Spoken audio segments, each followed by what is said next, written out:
Darwin സംവിധാനം ചെയ്ത ജിനു എബ്രഹാമിന്റെ തിരക്കഥയിൽ വന്ന ഒരു ബ്രില്യന്റ് ത്രില്ലർ ഇൻവെസ്റ്റിഗേഷൻ മൂവിയാണ് അന്വേഷിപ്പിൻ കണ്ടെത്തും. മുട്ടുപിൻ തുറക്കപ്പെടും, അന്വേഷിപ്പിൻ കണ്ടെത്തും എന്നാണല്ലോ. അങ്ങനെ ഒരു ബൈബിൾ വചനത്തോട് ചേർത്ത് വെച്ചുകൊണ്ട് തന്നെയാണ് സിനിമ ആരംഭിക്കുന്നത്.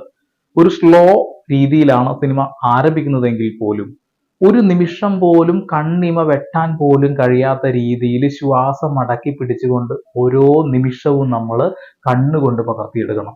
അത്രക്ക് ബ്രില്യൻ്റ് ആയിട്ട് തന്നെയാണ് സിനിമയുടെ തിരക്കഥയും അതുപോലെ തന്നെ സിനിമോട്ടോഗ്രാഫിയും.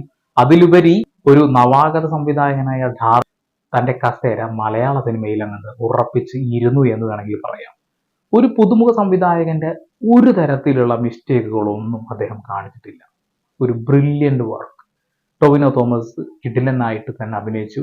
എടുത്തു പറയേണ്ടത് ഇതിൽ അഭിനയിച്ച എല്ലാവരും മികച്ചു നിൽക്കുന്നത് തന്നെയാണ്. സിദ്ദിഖ് ഒരുപാട് കാലത്തിന് ശേഷം എനിക്ക് തോന്നുന്നു നേരെ എന്ന സിനിമയാണ് ഒന്ന് മികച്ചു നിന്നത്.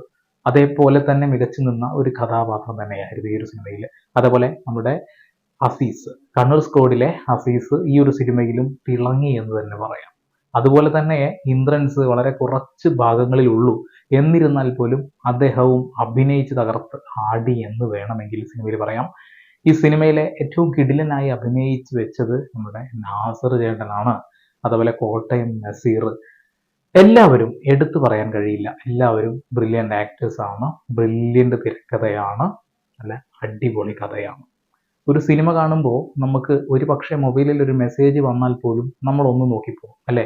പക്ഷെ ഒരു കോള് വന്നാൽ പോലും ആ സൈഡിലുള്ള ബട്ടൺ പോക്കറ്റിൽ നിന്ന് പോലും പുറത്തിറക്കാതെ അങ്ങ് ഞെക്കി സിനിമ ഇരുന്ന് കാണും. ഒരു തരത്തിലുള്ള കൂവലുകളോ ചീത്തവിളികളോ വൃത്തികേടുകൾ പറയലോ തിയേറ്ററിലെ ഒരു കാണിയിൽ നിന്നും ഉണ്ടായില്ല. അത് തന്നെയാണ് അന്വേഷിപ്പിൻ കണ്ടെത്തും എന്ന സിനിമയുടെ ഏറ്റവും വലിയ ഒരു വിജയം. 2024 കടക്കുമ്പോൾ ഇറങ്ങിയ മലയാള സിനിമകൾ എല്ലാം മികച്ചു നിന്ന സിനിമകൾ തന്നെയാണ്.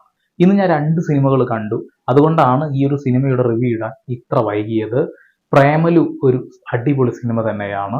ഒരു കൂട്ടം യുവാക്കളെ അണിനിരത്തിക്കൊണ്ട്, യുവാക്കളെ അണിനിരത്തിക്കൊണ്ട് ഒരു കിടിലൻ സിനിമ, അടിപൊളി സിനിമ. ഇന്ന് കണ്ട 2 സിനിമയും 2 ജോണറാണ്. ഒരു ഇൻവെസ്റ്റിഗേഷൻ ത്രില്ലർ മൂവി, അതുപോലെ തന്നെ ഒരു ഫീൽ ഗുഡ് എന്റർടൈൻമെന്റ് മൂവി. ഓരോ നിമിഷവും നമ്മളെ കുടുകുടാ ചിരിപ്പിക്കാൻ കഴിവുള്ള ഒരു തിരക്കഥ. ക്ലീഷേ എന്ന ഒരു പദം നമ്മൾ പലപ്പോഴും പ്രണയ സിനിമകൾക്ക് പറയാറുണ്ട്. പക്ഷെ ആ ക്ലീഷേ ആവശ്യമാണെങ്കിൽ അത് ഉപയോഗിക്കുക തന്നെ വേണം. ഇവിടെ അങ്ങനെ ഒരു വാക്കില്ല എന്ന് തന്നെയാണ്. നമ്മുടെ എല്ലാവരുടെയും ജീവിതത്തിൽ കടന്നു പോയിട്ടുള്ള ഓരോ നിമിഷങ്ങൾ തന്നെയാണ് ഒരുപക്ഷെ പ്രേമലു എന്ന സിനിമയിൽ നമുക്ക് കാണാൻ കഴിയുക. ഒരു സമയത്ത് ഒരു ട്രെൻഡിങ് ആയിരുന്നു കേരളത്തിലൊക്കെ മറ്റുള്ള സംസ്ഥാനങ്ങളിൽ പോയി പഠിക്കുക, അതുപോലെ തന്നെ അവിടെ എന്തെങ്കിലും കൊച്ചു കൊച്ചു ജോലികളൊക്കെ ചെയ്ത് ജീവിക്കുക. അങ്ങനെ ഒരു കൂട്ടം മലയാളികൾ ഉണ്ടായിരുന്നു. ഒരുപക്ഷെ ഇപ്പോൾ ആ ഒരു ഇതിനൊരു മാറ്റം വന്നു.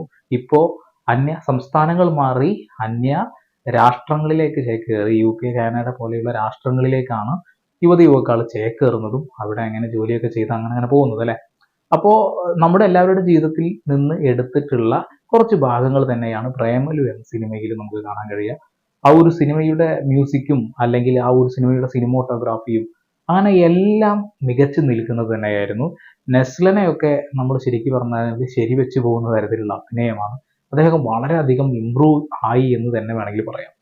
അപ്പൊ ആദ്യം കണ്ടത് നമ്മുടെ അന്വേഷിപ്പിൻ കണ്ടെത്തും എന്ന സിനിമയാണ്. ഞാൻ പറഞ്ഞല്ലോ, ഒരു പതുക്കെ വന്ന ഒരു സിനിമ, പതുക്കെ പതുക്കെ വന്ന് നമുക്ക് ഒരിക്കൽ പോലും സ്ക്രീനിൽ നിന്നും കണ്ണെടുക്കാൻ കഴിയാത്ത രീതിയിൽ നമ്മളെ പിടിച്ച് ഇരുത്തുന്ന ഒരു സിനിമ.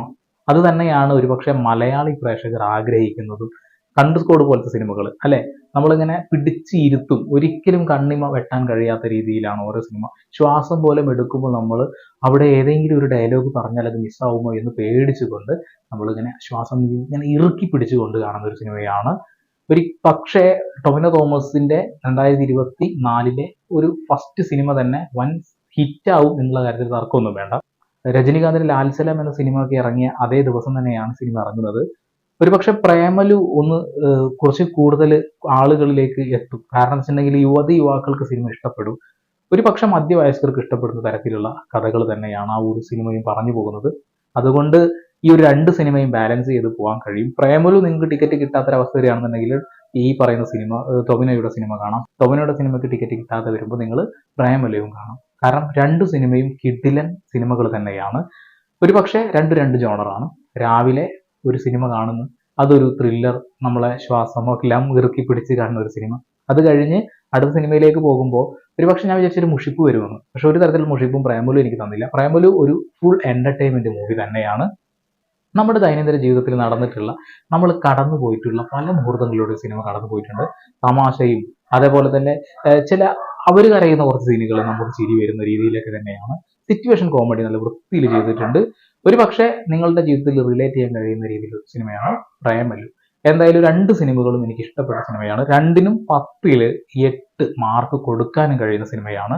അപ്പോൾ മുട്ടുപിൻ തുറക്കപ്പെടും, അന്വേഷിപ്പിൻ കണ്ടെത്തും, ടോവിനോയുടെ ഒരു കിക്കിടിലൻ സിനിമ. അതുപോലെ തന്നെ പ്രേമലു, നെസ്ലനൊക്കെ തകർത്താടിയ സിനിമ. രണ്ടും മാസ് സിനിമകളാണ്.